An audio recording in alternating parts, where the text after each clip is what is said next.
சென்னையின் சுபிட்சமான புறநகர் பகுதியில் அமிர்தம் என்ற பெயரில் ஒரு சிறிய ஐஸ்கிரீம் கடை. அதன் உரிமையாளர் பெயர் அன்பு. தன்னுடைய சொந்த முயற்சியில் இந்த கடையை தொடங்கி இன்று வரை கஷ்டப்பட்டு நடத்தி வருகிறார். அவருக்கு திருமணமாகி 5 வருடங்கள் ஆகின்றன. அவருடைய மனைவி கண்மணி ஒரு அரசு அலுவலகத்தில் உயர் பதவியில் பணிபுரிந்து வருகிறார். குடும்பத்தின் முக்கியமான பொருளாதார ஆதாரமாக அவர் இருக்கிறார். அன்பின் ஐஸ்கிரீம் கடை வருமானம் அவ்வளவு பெரியதல்ல. ஆனால் கண்மணியின் சம்பளம் குடும்பத்தை நிம்மதியாக வைத்திருக்கிறது. அவர்களுக்கு ஒரு ஆண் குழந்தை உள்ளது. இவர்கள் இருவரும் காதல் திருமணம் செய்து கொண்டவர்கள். அதனால் இவர்களுடைய குடும்பங்களுக்குள் முதலிலேயே சில பிரச்சனைகள் இருந்தன. அன்புவின் பெற்றோர் கண்மணியின் உயர் சாதியை விரும்பவில்லை. கண்மணியின் பெற்றோரோ அன்புவின் வறுமையை ஏற்றுக்கொள்ளவில்லை. இதனால் திருமணத்திற்குப் பின் இவர்கள் இருவரும் சொந்த குடும்ப ஆதரவு இல்லாமல் தங்கள் காலில் நின்றவர்களாகவே இருக்கிறார்கள். அன்பு தன் சொந்த பந்தங்களோடு மீண்டும் இணைவதற்கு துடித்துக் கொண்டிருந்தார். அவருக்கு தன்னை கைவிட்ட குடும்பத்தை மீண்டும் சேர்த்து கொள்ள வேண்டும் என்ற ஆசை அதிகமாக இருந்தது. இந்த நிலையில்தான் திடீரென்று ஒரு நாள் அன்புவின் அத்தை, பெயர் அன்னலக்ஷ்மி, ஃபோன் செய்கிறார். மாப்பிள்ள, நீங்க வந்து எங்க வீட்டில கொஞ்ச நாள் தங்கிட்டு போங்க. உங்களை பார்த்து ரொம்ப நாளாச்சு. என் பையன் உங்களை மாதிரிதான் சின்ன வயசுல இருந்தான். இப்போ அவன் பாரின்ல இருக்கான். உன் மாமா இறந்து 3 வருஷமாச்சு. நான் தனியா இருக்கேன். உங்களை பார்க்கணும்னு ரொம்ப ஆசையா இருக்கு என்று அழுத்தமாக அழைக்கிறார். அத்தை ஊரில் உள்ள பெரிய வீடு, வசதியான வாழ்க்கை, வயல்கள், தோட்டங்கள் அனைத்தையும் மனதில் ஓட்டிக்கொண்டு அன்பு முடிவு செய்கிறார். கண்மணியிடம் இந்த விஷயத்தை சொன்னபோது, சரி, இது நல்ல வாய்ப்பு. உனக்கு அத்தையோட பழக்கம் மீண்டும் கிடைக்கும். நானும் இப்ப லீவு தான். நாங்க 3 பேரும் போயிட்டு வரலாம் என்று சம்மதம் தெரிவிக்கிறாள். மனைவியின் ஒத்துழைப்பு அன்புவுக்கு மிகுந்த மகிழ்ச்சியை தருகிறது. மறுநாள் குழந்தையுடன் மூவரும் அத்தை வீட்டிற்கு பயணம் மேற்கொள்கிறார்கள். அத்தை வீட்டை அடைந்ததும் அன்னலக்ஷ்மி அன்புவை கட்டிப்பிடித்து, இவ்வளவு நாளைக்கு பின் வந்துட்டே, சின்ன வயசுல மாதிரியே இருக்கே என்று மகிழ்ச்சி பொங்க வரவேற்கிறார். அத்தையின் பேச்சு, பார்வை, அணுகுமுறை அனைத்திலும் ஒரு இளமை துள்ளல். அவள் கணவனை இழந்தாலும் தன்னை ஒரு பொருட்டாக காட்டிக்கொள்ளாமல் மகிழ்ச்சியாக பேசுகிறாள். அன்பு அந்த பழைய நினைவுகளில் மிதக்கிறார். அவருக்கு அத்தை மீது ஒரு பாசம் தானாக உருவாகிறது. குடும்ப உறவுகளை இழந்த தன்னை இந்த அத்தை எப்படி அணைத்துக் கொள்கிறார் என்பதை எண்ணி அவர் நெகிழ்ந்து போகிறார். அன்று மாலை அத்தைக்கும் அன்புவிற்கும் இடையே ஒரு நீண்ட உரையாடல் நடைபெறுகிறது. அத்தை தன் வாழ்க்கை பிரச்சினைகளை பகிர்ந்து கொள்கிறார். அன்பு தன் கடை வியாபாரத்தின் சிரமங்களை சொல்கிறார். கண்மணி குழந்தையை பார்த்து கொள்ள அன்பும் அத்தையும் தனிமையில் பேசும் சமயம் அவர்களுக்குள் ஒரு பழைய பாசம் புத்துயிர் பெறுகிறது. கண்மணிக்கு அந்த உரையாடலில் எந்த சந்தேகமும் இல்லை. ஆனால் அன்புவின் மனதில் அத்தத்தை மீது ஒரு பரிவும் ஏதோ ஒரு தவிப்பும் உருவாக ஆரம்பிக்கிறது. உண்மையில் இந்த சந்திப்பு அவர்கள் இருவரின் வாழ்க்கையிலும் ஒரு புதிய திருப்பத்தை ஏற்படுத்தப் போகிறது என்பது அப்போது அவர்களுக்கு தெரியாது. பழைய பந்தங்களை புதுப்பிக்கப் போன இடம் புதிய பந்தங்களை உருவாக்கும் மையமாக மாறுமோ? இந்த பாகத்தின் இறுதியில் ரீஹூக் பழைய உறவில் புதிய உணர்வு கிளம்புகிறதா அல்லது அது வெறும் பாசமா? அடுத்த பாகத்தில் தெரியும். அத்தை வீட்டில் 2 நாட்கள் கழிந்தன. அன்னலக்ஷ்மியின் பேச்சிலும் செயலிலும் ஒரு தனி அழகு. அவள் அன்புவை மாப்பிள்ளை என்று அழைத்து அவர் சிறுவனாக இருந்தபோது சாப்பிட்ட விருப்பங்கள் அனைத்தையும் ஞாபகம் வைத்துக்கொண்டு சமைத்து தந்தாள். அதிலும் வெள்ளிக்கிழமை மாலை அன்னலக்ஷ்மி, மாப்பிள்ளை, நம்ம தோட்டத்துல பழுத்த மாம்பழம் எல்லாம் உதிர்ந்து கிடக்கு, போய் பறிச்சிட்டு வரலாமா என்று கேட்க அன்பு உடனே தயாரானார். அத்தை தோட்டத்தில் அவருக்கு மாம்பழம் காட்டினார். தோட்டம் பசுமையாக ஏக்கர் கணக்கில் பரவியிருந்தது. அன்பு அதை பார்த்து வியந்து போனார். பிறகு அன்னலக்ஷ்மி, இங்க பாரு, இந்த குளத்துல தான் நீ சின்ன வயசுல குளிச்சிருக்கே, ஞாபகம் இருக்கா என்று கேட்டபோது அன்புவின் கண்களில் பழைய நினைவுகள் பளிச்சிட்டன. அந்த குளம், மரங்கள், பறவைகளின் சப்தம் அத்தனையும் அவரை குழந்தைத்தனமான நாட்களுக்கு அழைத்துச் சென்றன. அத்தை தன் கணவர் இல்லாத வாழ்க்கையைப் பற்றி புலம்புவதை அவரால் மறக்க முடியவில்லை. மாமா இல்லாமல் நான் எப்படி தனியாக இருக்கிறேன் தெரியுமா? இரவில் ஒருவர் இல்லாத வெறுமை, பகலில் பேச யாரும் இல்லாத தனிமை என்று சொன்னபோது அன்புவின் மனம் அவருக்காக கனிந்தது. அவளுடைய கணவர், அதாவது அன்புவின் மாமா, இறந்து 3 வருடங்கள் ஆகின்றன. அன்னலக்ஷ்மிக்கு வயது 50ஐ நெருங்கும் போதும் அவள் இன்னும் இளமையாகவும் கவர்ச்சியாகவும் இருந்தாள். அதில் ஒரு துயரமும் இருந்தது. கண்மணி அப்போது குழந்தையுடன் வெளியில் சென்றிருந்தாள். அன்பு மட்டும் அத்தையுடன் நேரத்தை செலவிட்டார். மாலையில் கோவிலுக்கு போவது, பக்கத்து சர்ச்சுக்கு செவ்வாய்க்கிழமை செல்வது என்று அத்தை ஒவ்வொரு நாளும் புதிதாக ஏதாவது செய்ய திட்டமிட்டு கொண்டிருந்தாள். அன்புவுக்கு மனைவி, பிள்ளை இருக்கும்போதும் அத்தையின் அரவணைப்பில் ஏதோ ஒரு பாதுகாப்பு உணர்வு ஏற்பட்டது. கண்மணி அவரோடு பேசும்போது அவள் கண்களில் ஒரு குறை இருப்பதை அன்பு கவனித்தான். எனக்கு இந்த ஊர்ல கொஞ்சம் போரடிக்குது கண்மணி, அத்தை மட்டும் இருந்தா எனக்கு சந்தோஷமா இருக்கு என்றான். கண்மணி பதில் சொல்லாமல் குழந்தையை தூங்க வைக்கப் போனாள். இரவு வேளை. மழை பெய்ய ஆரம்பித்து மின்சாரம் துண்டிக்கப்பட்டது. அன்பு மாடிக்குச் சென்று செல்போனில் ஏதோ படம் பார்க்கத் தொடங்கினான். அந்த படம் கொஞ்சம் தைரியமான காட்சிகளை கொண்டிருந்தது. திடீரென்று அன்னலட்சுமி அவருக்கு பின்னால் வந்து, என்னப்பா இதெல்லாம் பார்க்கற, உனக்கு இதெல்லாம் பழக்கமா என்று கேட்டாள். அன்பு திடுக்கிட்டு, இல்லை அத்தை, தெரியாம ஒரு பட்டனை அழுத்திட்டேன் என்று சொல்லி மொபைலை மூடினான். அன்னலட்சுமி சிரித்தபடி, பரவாயில்ல, இருட்டுல நீ மட்டும் இங்கே என்ன செய்யற என்று கேட்க அன்பு பதில் சொல்லத் திணறினான். அந்த இரவு மழையின் சப்தத்தில், அந்த வீட்டின் அமைதியில் இருவரும் ஒருவரையொருவர் பார்த்து கொண்ட சில நிமிடங்கள் அன்புவின் மனதில் ஒரு புரிதலை உருவாக்கியது. அத்தை வெறும் அத்தை மட்டுமல்ல, அவள் ஒரு பெண். அவளுக்கு காதல், பாசம், ஏக்கம் எல்லாம் இருக்கிறது. அன்பு தன் மனைவி மீது பற்று இல்லாமல் இல்லை. ஆனால் இந்த தனிமையான இரவில் அத்தையின் பார்வையில் ஒரு புதிர் இருப்பதாக உணர்ந்தான். அன்னலட்சுமி அடுத்து என்ன செய்யப் போகிறாள் என்று அவனுக்கு ஆச்சரியமாக இருந்தது. அதே இரவில் இன்னொரு சம்பவம் நடக்கிறது. அந்தச் சம்பவம் அன்புவின் மனதை முற்றிலும் குழப்புகிறது. அது என்னவாக இருக்கும்? மழை நிற்காமல் பெய்து கொண்டே இருந்தது. அன்னலக்ஷ்மி அடுப்பில் ஏதோ சூடான பானம் தயாரித்து அன்புவிடம் கொடுத்தாள். இந்த குளிரில் சூடான பானம் சாப்பிட்டே ஆகணும் என்று சொல்லி அன்புவின் முதுகில் தடவி கொடுத்தாள். அந்த தொடுதல் ஒரு அம்மா குழந்தைக்கு கொடுக்கும் பரிவு போல் இருந்தது. ஆனால் அதில் ஒரு பெண்ணின் மென்மையும் கலந்திருந்தது. அன்பு அந்த தொடுதலுக்கு முதல் முறையாக ஒரு பதிலை உணர்ந்தான். இதுவரை தான் பார்த்த அத்தையை விட இன்று அத்தை வேறு விதமாக தெரிந்தாள். அவள் உடை, அலங்காரம், பேச்சு எல்லாமே இளமை ததும்பியிருந்தது. இரவு 10 மணி அளவில் கண்மணி குழந்தையுடன் தூங்கச் சென்றாள். அன்பு மற்றும் அன்னலக்ஷ்மி வாசலில் நின்று மழையை ரசித்துக் கொண்டிருந்தனர். அத்தை பேச ஆரம்பித்தாள். அன்பு, நீ எனக்கு ஒரு விஷயம் சொல்ல. உனக்கு கண்மணி மட்டும் போதுமா, இல்லை இன்னும் யாரையாவது பார்க்க ஆசைப்படறியா? இந்த கேள்வி அன்புவை அதிர வைத்தது. அத்தை, இது என்ன கேள்வி? எனக்கு கண்மணிதான் எல்லாம் என்றான். அன்னலக்ஷ்மி சிரித்தபடி, அப்படியா? ஆனா உன்னோட கண்கள் என்னை வேற மாதிரி பாக்குது என்று சொல்லி அன்புவின் கையை பிடித்து கொண்டாள். அந்த கைப்பிடி அன்புவின் உடலில் ஒரு மின்னல் வெட்டியது. அவனால் பேச முடியவில்லை. அத்தை அவன் அருகில் நெருங்கி, நான் வெறும் அத்தை இல்லை அன்பு, நானும் ஒரு பெண். இவ்வளவு நாள் ஒரு மரமாக இருந்தேன். உன் மாமா இறந்த பிறகு எனக்கு உடலும் உள்ளமும் தனித்துப் போனது. நீ வந்த பிறகுதான் மறுபடியும் நான் உயிர் பெற்றேன் என்று கூறினாள். அன்புவின் மனம் இரண்டாக பிளந்தது. ஒரு பக்கம் மனைவி கண்மணி மீது பற்று, மறுபக்கம் அத்தை மீது பரிவு. அந்த இரவு படுக்கைக்குச் சென்ற அன்பு தூக்கம் வராமல் புரண்டான். கண்மணி அவன் அருகில் தூங்கினாள். அவள் தன் கணவனுக்காக எவ்வளவு கஷ்டப்படுகிறாள் என்பதை அவனால் மறக்க முடியவில்லை. ஆனால் அத்தையின் பேச்சும் செயலும் அவனை ஒரு சுழலில் யோசிக்க வைத்தன.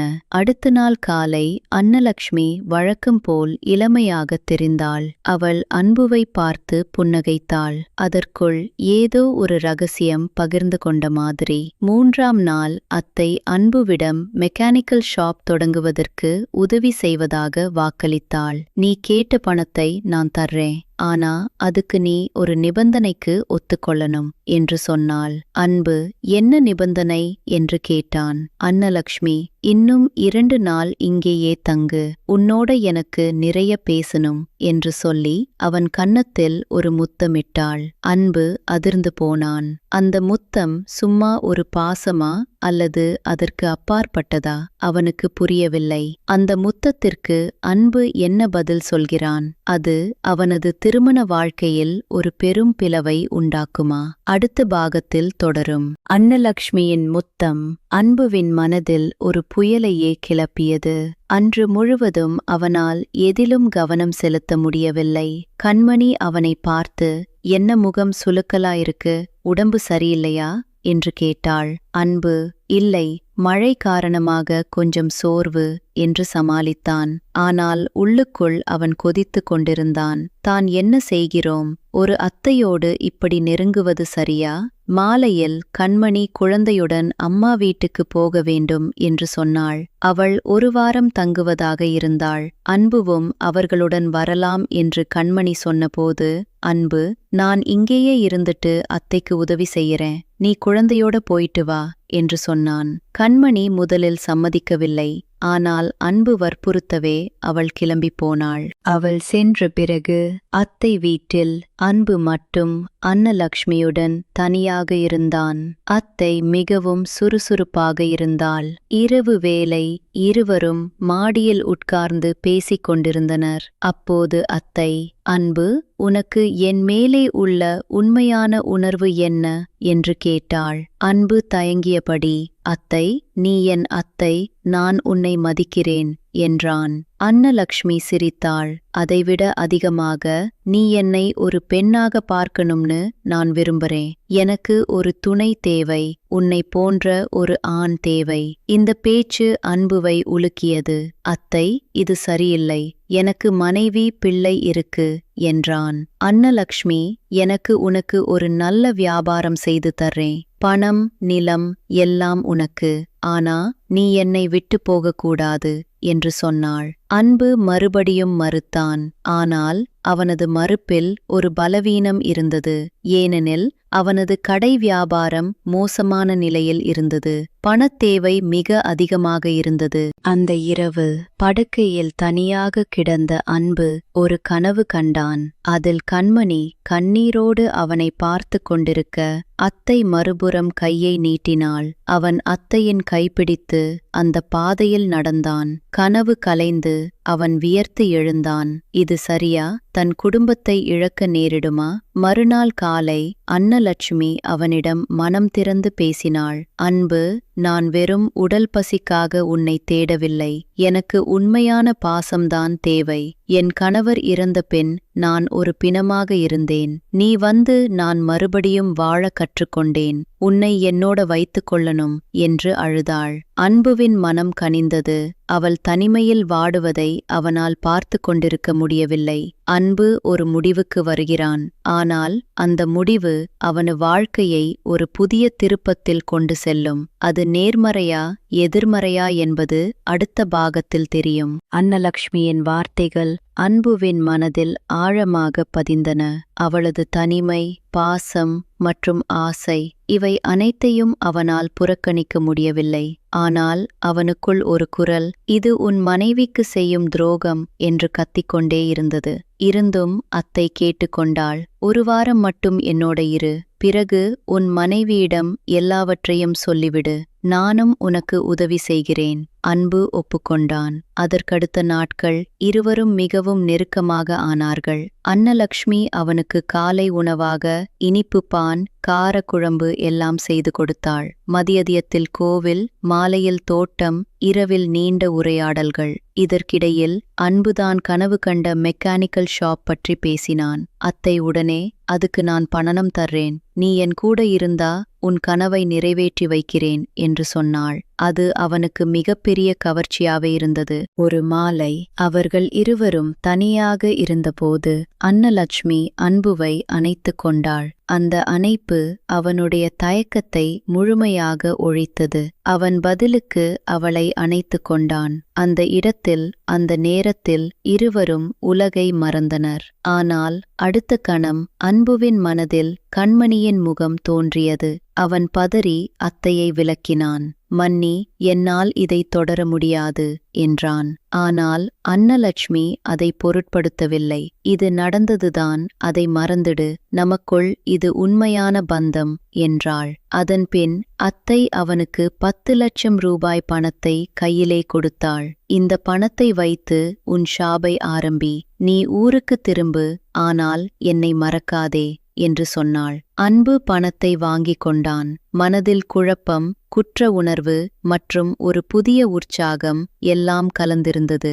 ஊருக்கு திரும்பி ஷாபை ஆரம்பித்தான். கண்மணி வந்து, எங்க இவ்வளவு பணம் கிடைச்சது என்று கேட்டாள். அன்பு, கடன் வாங்கினேன் என்று பொய் சொன்னான். சில நாட்கள் கழித்து அன்னலக்ஷ்மி நேரடியாக அன்புவின் வீட்டுக்கு வந்தாள். அவளுக்கு அன்புவை இன்னொரு முறை பார்க்க வேண்டும் என்ற ஆசை. அவள் வந்து அன்புவுடன் தனியாக பேசினாள். கண்மணி அன்று அலுவலகத்திலிருந்து சீக்கிரமே வந்துவிட்டாள்.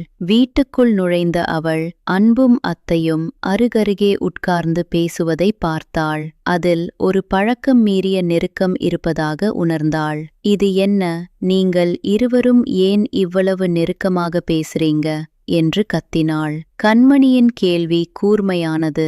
அன்பு என்ன பதில் சொல்லப் போகிறான்? அவனது பதில் அவனது வாழ்க்கையை மாற்றப் போகிறதா? கண்மணியின் கேள்விக்கு அன்பு வாயடைத்துப் போனான். அன்னலக்ஷ்மி மட்டும், நான் என் மருமகனை பார்க்க வந்தேன், இதில் என்ன தவறு என்று பதில் சொன்னாள். ஆனால் கண்மணியின் பார்வை அவர்கள் இருவருக்கும் இடையிலான இரகசிய பந்தத்தை ஏற்கனவே கண்டுபிடித்திருந்தது. நீங்கள் இருவரும் விளையாடுறீங்களா? எனக்கு நல்லாவே தெரியும் அத்தைக்கும் உங்களுக்கும் உள்ள இந்த பிணைப்பை. நான் இந்த வீட்டை விட்டு வெளியே போறேன் என்று கத்தினாள். அன்பு, கண்மணி, தயவு செய்து கேள், இது உனக்கு தப்பா புரியுது என்று கெஞ்சினான். ஆனால் கண்மணி ஏற்கனவே கோபத்தில் இருந்தாள். எனக்கு எதுவும் தப்பா புரியல, நீயும் இந்த அத்தையும் சேர்ந்து எனக்கு செய்த துரோகம் புரியுது. நான் இவ்வளவு கஷ்டப்பட்டு குடும்பத்தை நடத்த நீ இப்படி ஒரு வேலையை செய்திருக்கே என்று சொல்லி அவனை கையால் அடித்தாள். அன்பு தலை குனிந்து நின்றான். தான் செய்தது தவறு என்று உணர்ந்தான். ஆனால் அதை சரி செய்ய வழியில்லாத நிலை. அன்னலட்சுமி அவர்களை விட்டு வெளியே சென்றாள். கண்மணி அன்பிடம், நீ இந்த வீட்டை விட்டு கிளம்பு, இந்த வீட்டின் வாடகை முதல் அனைத்தும் நானே கட்டுகிறேன், உன்னை நான் நம்பவே மாட்டேன், நாளை டைவர்ஸ் நோட்டீஸ் அனுப்புறேன் என்று சொல்லி குழந்தையை அழைத்து கொண்டு தன் பெற்றோர் வீட்டிற்கு கிளம்பி போனாள். அன்பு அழுதான். மனம் வெடித்து சிதறியது. சில மாதங்கள் கழித்து கண்மணி சட்டப்பூர்வமாக விவாகரத்து கோரி நோட்டீஸ் அனுப்பினாள். அன்பு பணத்தை இழந்தான். கடையும் மோசமானது. அத்தையின் உதவியும் நிற்கவில்லை. அவன் தனியாக ஒரு சிறு அறையில் வாடகைக்கு குடியிருந்தான். ஒவ்வொரு இரவும் தான் இழந்த குடும்பத்தை எண்ணி வருந்தினான். இதற்கிடையில் அன்னலட்சுமியும் அவனை தவிர்த்து வந்தாள். அவளுக்கு தன் மகனின் கல்யாணம் பற்றிய பேச்சு வந்ததால் அன்பு இனி தேவையில்லை என்று முடிவு செய்துவிட்டாள். அன்பு வேறு வழியில்லாமல் ஒரு நாள் கண்மணியிடம் நேரில் சந்தித்து பேசினான். கண்மணி, நான் தவறு செய்தேன், என் தவறை உணர்கிறேன். ஆனால் என் பிள்ளைக்காகவாவது என்னை மன்னி. நான் உன்னையும் குழந்தையையும் இழக்க விரும்பவில்லை என்று கெஞ்சினான். கண்மணி முதலில் மறுத்தாள். ஆனால் அவன் உண்மையான வருந்துதலில் சிறிது இரக்கம் காட்டினாள். உன்னை நம்புவதற்கு நான் தயாரில்லை. ஆனால் என் பிள்ளைக்கு அப்பன் தேவை. நீ எங்கள் அருகில் இருக்கலாம், ஆனால் நாங்கள் ஒன்றாக இல்லை என்றாள். இந்த பதில் அன்புவிற்கு ஒரு புதிய நம்பிக்கையை கொடுக்கிறதா அல்லது அவனது வாழ்க்கையின் முடிவை நெருங்குகிறதா? இறுதி பாகத்தில் பார்ப்போம். கண்மணியின் பதிலில் ஒரு சிறிய கதிர் ஒளி இருந்தது. அன்பு அதை நம்பிக்கொண்டான். ஆனால் தான் முழுமையாக மன்னிக்கப்பட வேண்டும் என்று அவனுக்கு தெரியும். அதற்காக அவன் ஒரு நீண்ட பயணத்தை மேற்கொண்டான். முதலில் தன் அத்தையிடம் சென்று, அத்தை, உங்கள் உதவியும் பாசமும் எனக்கு பெரிது. ஆனால் நான் தப்பு செய்துவிட்டேன். இனி நீங்கள் என்னை மன்னித்து என் குடும்பத்தை விட்டு விலகியிருங்கள் என்று சொன்னான். அன்னலட்சுமி அவனுடைய முடிவை மதித்து ஒப்புக்கொண்டாள். பிறகு அன்பு கண்மணியிடம் பல மாதங்கள் முயற்சி செய்தான். அவன் ஒரு நல்ல மெக்கானிக்கல் ஷாப்பை உருவாக்க கடுமையாக உழைத்தான்.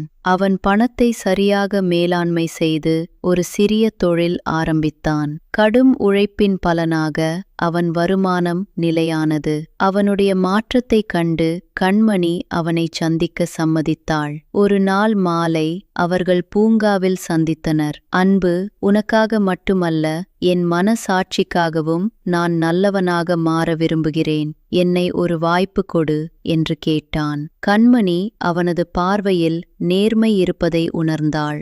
என் மனதில் காயம் ஆற நேரம் பிடிக்கும். ஆனால் குழந்தைக்காகவும் நமக்காகவும் மீண்டும் ஒரு முறை முயற்சிக்கலாம் என்றாள். இது அன்புவிற்கு பெரும் நிம்மதி. அவர்கள் மீண்டும் ஒன்றாக வாழ முடிவு செய்தனர். அன்பு அத்தையின் பணத்தில் ஒரு பகுதியை திருப்பிக் கொடுத்து மனதளவில் கடனிலிருந்து விடுபட்டான். காலம் கடந்து 1 வருடம் கழித்து அன்பு மற்றும் கண்மணி ஒரு இனிமையான வாழ்க்கையை மீண்டும் கட்டியெடுத்தனர். அன்பு தனது கடையை விரிவுபடுத்தினான். கண்மணி தன் வேலையில் முன்னேற்றமடைந்தாள். குழந்தையும் மகிழ்ச்சியாக வளர்ந்தது. ஒரு வார இறுதியில் கண்மணி அன்புவின் கையை பிடித்து, நாம் நன்றாக வாழலாம், ஆனால் நீ ஒரு விஷயத்தை மறக்காதே. உண்மை மற்றும் நம்பிக்கை இல்லாமல் எந்த உறவும் வளராது என்றாள். அன்பு அதை உணர்ந்து தன் வாழ்நாள் முழுவதும் அந்த உண்மையை கடைபிடித்தான். இந்த கதை காதல், துரோகம், மனம் திருந்துதல் மற்றும் மீட்சி இவற்றின் கதை. ஒவ்வொரு மனிதனும் தவறுகள் செய்யலாம், ஆனால் உண்மையான மனம் திருந்துதல் மீண்டும் ஒரு புதிய வாழ்க்கைக்கு வழிவகுக்கிறது. அன்பும் கண்மணியும் அதற்கு உதாரணம். ஒவ்வொரு பாகத்திலும் ரீஹூக் இருந்தது. இறுதியில் அனைத்தும் சுமூகமாக முடிவுக்கு வருகிறது.